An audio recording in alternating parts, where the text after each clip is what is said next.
If you looked at this frame right here, you would think we're shooting a GTR. And then you pull back. And then we pull back, and it's like this crazy 3-rotor FD RX-7.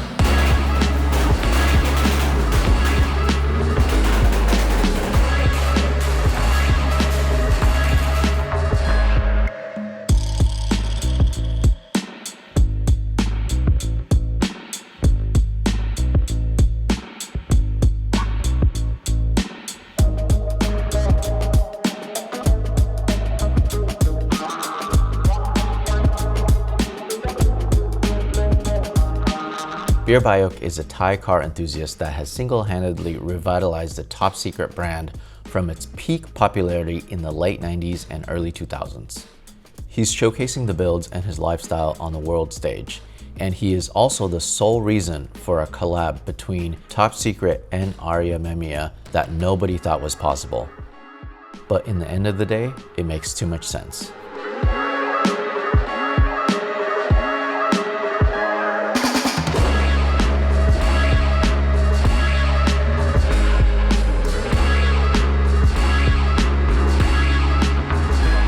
I first met Beer back in 2023. We went to his workshop in Bangkok and I had a chance to check out a few of his cars. The standout, of course, was a fully built Top Secret Mark IV Supra.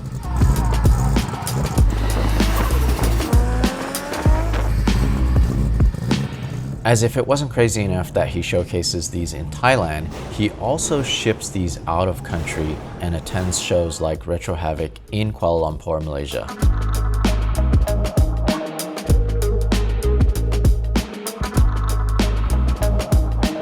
Bayoke comes from one of Thailand's most well-known business families. They earned their wealth in the hospitality industry with many hotels all over Thailand. He was naturally exposed to business early on, and he has been very vocal about the pressures that come with that sort of identity. He had his supercar phase, as one does, but he really is a true car enthusiast through and through.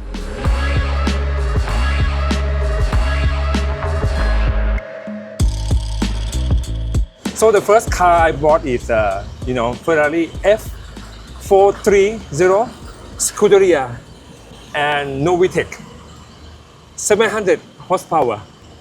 The first car, my supercar. I bought Lamborghini, McLaren, blah blah blah, maybe 40 cars. I buy supercar, I try, but I'm not funny, I'm boring. Just, pan. You don't have some sound like this. This is my dream car when I was young.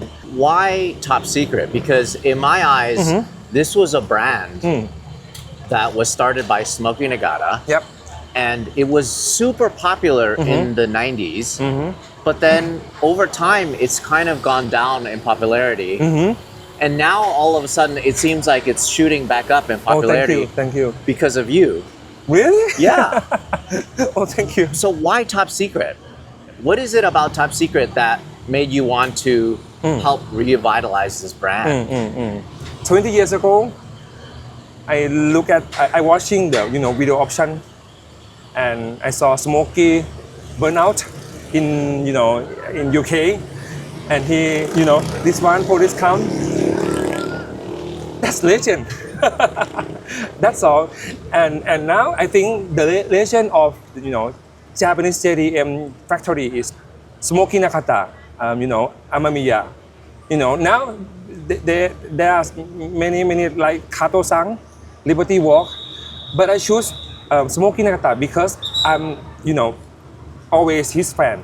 First time I met him at Auto Salon, I'm waiting for him 2 hours, stand up, queue for just one shot photo, and I took photo with him, and he just crazy in speed, but his smile is really warm, good uncle, Smokey uncle, yeah.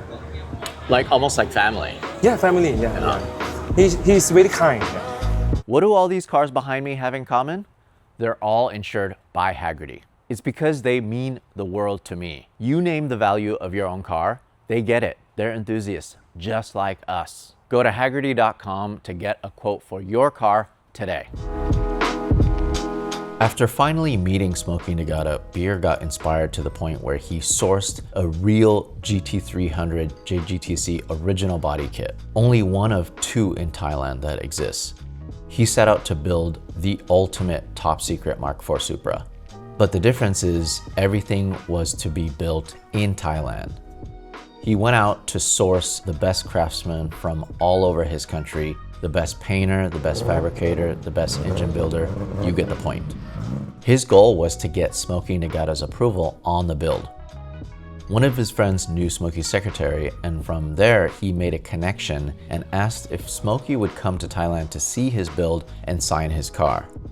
Smokey eventually responded, and he said he would come to Thailand to see the car in person, but he would sign it only if the build was worthy and if it was up to par. Smokey originally dismissed Thai craftsmanship, having traveled to Thailand many times before for car shows, but he was absolutely blown away at the quality of the build. This is where the relationship started. Smokey's personal challenge to Beer was to build more top secret cars, almost as a test, as if he was scouting out his successor. The second build was an R34, but this time it was a true collaboration as Smokey built the RB engine, while the Thai folks built everything else. The R34 ended up costing Beer around $1 million US. Because Thailand has a 300% luxury tax, everything imported from Japan was very expensive. He then built an R35, a Z33, and also an S15. Did you ever think that you would be friends? No. Almost family with Smokey? Never thought. It's my dream, a dream come true. But he met me. I said, top secret is more than top secret. It's more than, tuning shop. It's passion. It's passion. It's, the goal one, It's iconic. Yeah, iconic, yeah. Nobody built this, this color before. So you are the legend, I said to him.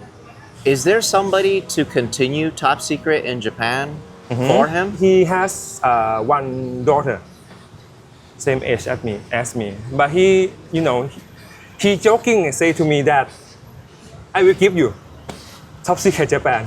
I said, no, impossible. Top Secret Japan have to have you. He said, no, I give to you, but joking.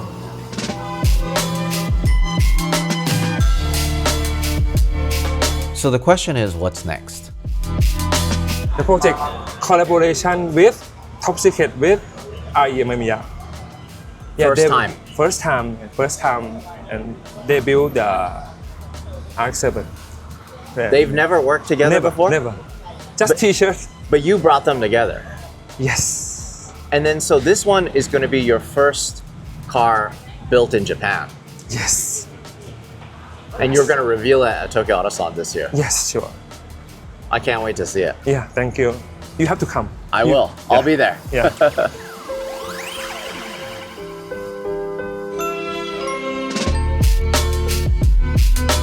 My first stop at this year's Tokyo Autosalon was R-Amemiya to check out this build in person, which is where I had a chance to catch up with my good friend Dino, who helped me with some translation.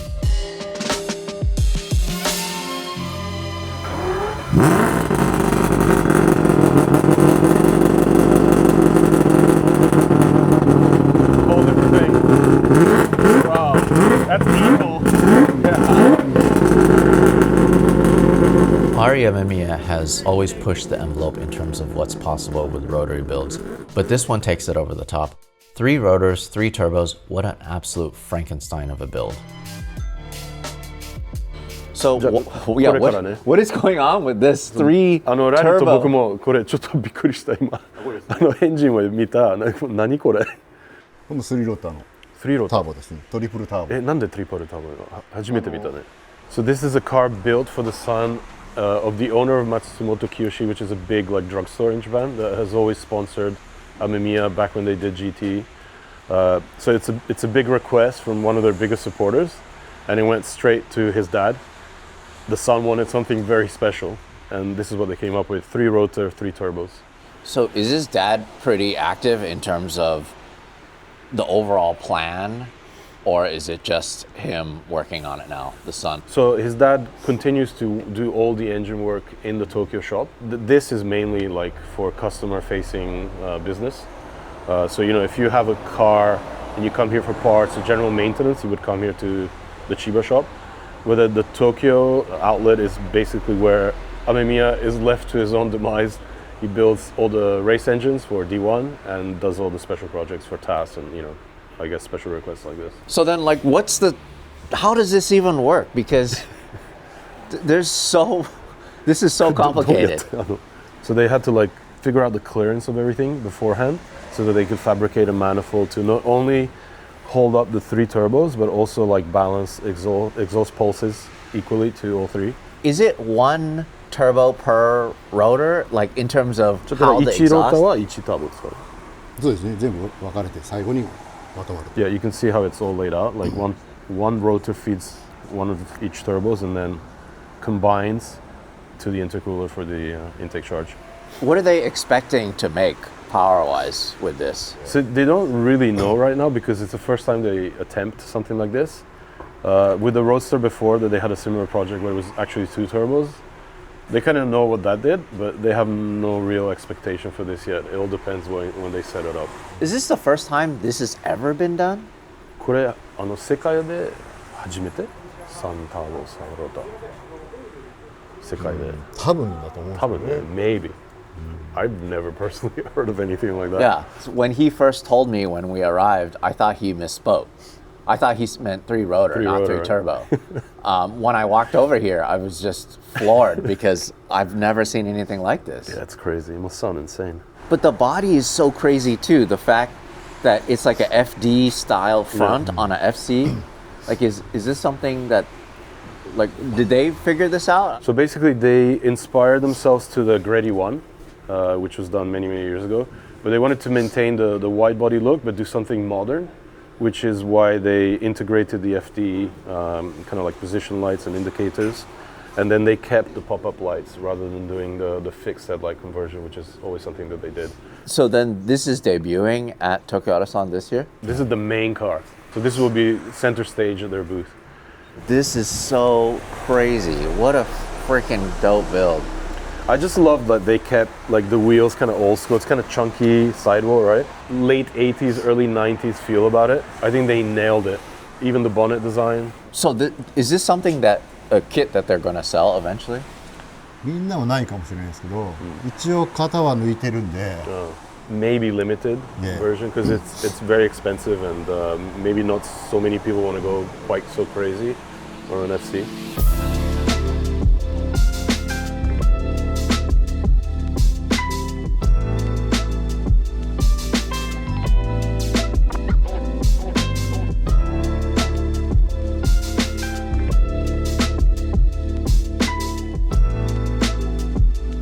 The reason why I'm here is I wanted to talk about this collab. I think it's so cool that they waited this long to do a collab with Top Secret. Like, what's the story behind this? そうですね、最初の話ですと、うちとトップシークレットが、グッズでちょっとコラボしたんですよ、去年。Hi. So basically it started last year at Tokyo Autosan. They did a collaboration with Top Secret for like goods, like merch and stuff. And Beer from Thailand noticed that, I guess, Top Secret, R-Amemiya, they're both in Chiba, they have a good relationship. Why don't we try to do a car together? It's pretty interesting because they kind of both stayed in their lanes for so many years and they're friendly with each other, but they also have their own specialties, right? Whereas you look at something like Top Secret, they focus on GTRs, on Toyotas, and then R-Amemiya, of course, is focused on rotary powered cars. It's almost like it was bound to happen eventually. Who did what for this collab? Top Secret kind of laid out obviously the tone of what the car should look like with the coloring, the graphics, and the wheel and brake package. And then R-Amemiya basically took the car down to bare shell and built it up. So body, graphics, the way it sits, and then it was put together by R-Amemiya. That's right, yeah. So again, this is a car that would have gone to Amazon in Tokyo, stripped down, right down to bare chassis. As you can see, all the chassis is being painted in gold. Engine built there. The Aero is an inspiration from the D1 car. So they took that as inspiration, but then Beer had his own kind of request to make it a little bit more special. So they added, more kind of profiled sides and kind of like different details and venting and stuff. So it's a one of one basically. So then why the NA 3-rotor? So it was basically because Beer saw last year's main show car, which again was another Matsumoto Kiyoshi kind of requested car. And he loved the gold 3-rotor NA in it, and that's why he wanted to go for the same setup on the FD. This is amazing to me how finished it is.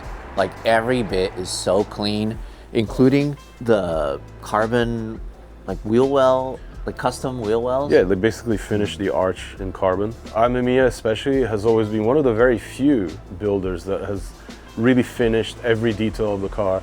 Like it was one of the few shops that really gave importance to everything. Like any R-Amemiya car from like the last 30 years always had like a really cool interior or something done everywhere, and like no details skipped. So, and that goes right down to the engine bay. And I think that has helped progress what you're talking about in that, every car now at TAS is really well finished off. There's attention given to the engine bay, shaving, cleaning up, all that kind of stuff. So I would say, yeah, definitely, style has definitely evolved. I just love that this is more of a streetable build too. Wow.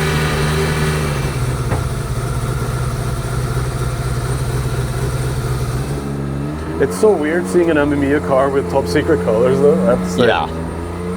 It works though.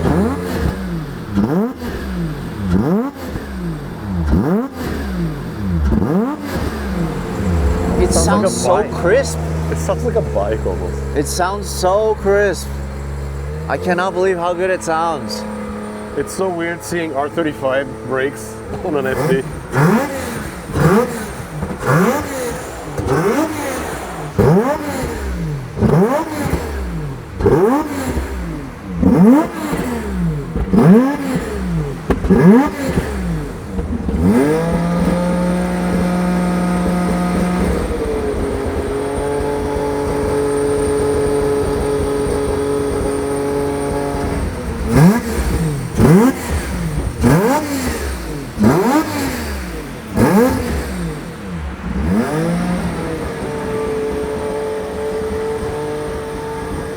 I have to say, it's such an interesting thing to hear the intake noise. I know, it's so coming different from this. It's so different to like a turbocharged FD. Yeah, it's so a whole different thing. It's so refined. It feels like It kind of has that quality of like a high revving bike when you kind of warm it up. I really do think it's Japanese tuning grown up.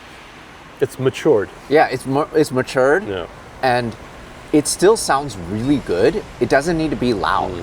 I kind of really like the R35 brakes as a touch It's so from weird to see. Top Secret, I kind of feel like it's like a homage to Nissan tuning. Yeah, it's RX-7. a weird hybrid. I've never seen or even imagined something like that. Plus with the OZ wheels that you would see on like every Top Secret car nowadays. Yeah, I mean, if you looked at this frame right here, you would think we're shooting a GTR. And then you pull back. And then we pull back, and it's like this crazy 3-rotor FD RX-7. It makes me so happy that this is a classic car now. This is old, but there's still new things happening to this chassis. I've always wanted to visit R-Amemiya in Japan because I had a chance to see the JGTC GT300 FDRX7 back in 2004 at an event called GT Live at California Speedway. I shot this very grainy clip from a potato camera from the stands 22 years ago. These sort of vehicles really inspired me to do what I do for a living, and it makes me wonder how many other people got inspired by these builds all over the world.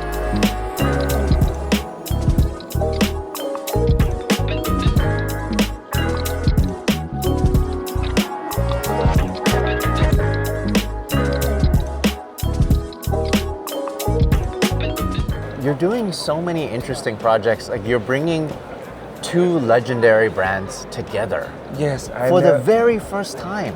yeah, I think I'm lucky because they are, good friends from 30 years ago. And then they know each other, but nobody start to thinking about this machine. I just joking, talk to them that can we make just like R7 in gold color, just like collaboration. I say to Amasa, because first I think possible or not possible. I discuss with option Japan. I start to discuss them. Is it possible? And they're thinking, just ask first. If possible, let's do it now. So then what's the idea? Are you going to take this to Thailand? You're going to drive it around Thailand? I want to bring this one to Thailand because now the legal. Right. It's the street legal. Yes, classic. It's street legal. Yeah. It's quiet, Yeah. and you can drive it around Yes. Tokyo. Tokyo. But then when you bring it to Thailand, it's Yeah. going to be Thai style. Yeah, Thai style. And yeah. it's going to be loud. Just like Malaysia, bam, bam, bam. Yeah. Yeah. I love Yeah. that. Yeah. How many top secret cars do you have now then? Maybe 10 or 11. Yeah. I'm doing new 2 or 3. Yeah. I bring Smokey back. You're like Smokey's son. You know, Yeah, like an many honorary people son. said that. Yeah, like you're Smokey's Thai son. yeah. Thai son, yeah. It's so good to see you. Thank as you. always. Thank you. It makes me happy to see these legacy JDM brands thrive in this day and age. With the help of beer and so many enthusiasts around the world, the peak of their popularity may not actually be the late 90s and early 2000s. It may actually be right now. And who knows what else is possible in the future. All I know is that I'm glad that folks like beer are doing their part to keep this culture that we love so much alive and well.